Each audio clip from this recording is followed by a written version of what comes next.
some breeds that have a predilection to develop hypoadrenocorticism are listed here. We see the West Highland White Terrier on some of the boxes for drugs used to treat hypoadrenocorticism long term.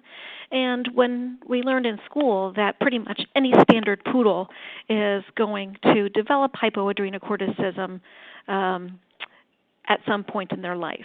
Maybe that's an exaggeration, but we do see a lot of West Highland White Terriers with it. I see a lot of Great Pyrenees with it. I've also seen many, many Great Danes with it, and this becomes important, and I'll get back to this when we talk about long-term treatment, because these are very large dogs, and sometimes long-term therapy can become cost prohibitive.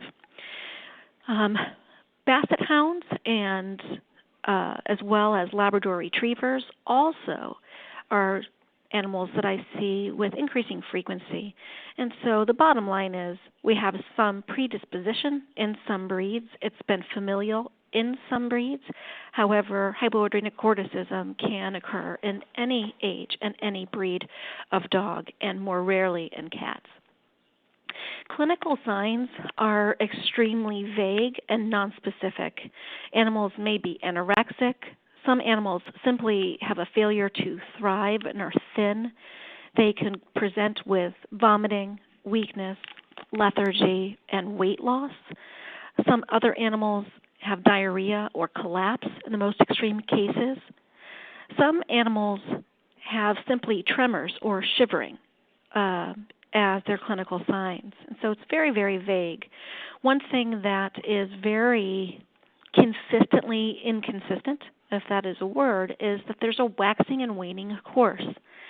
This past holiday season, I had an animal come in. It was a young Labrador retriever that wasn't used to company in the house.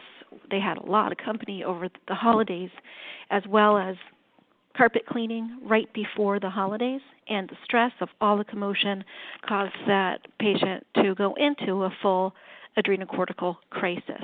And so stress of hospitalization, stress of boarding, stress of their clients or their patients' families being away, or introduction of something else into the house can push them over the edge to show clinical signs.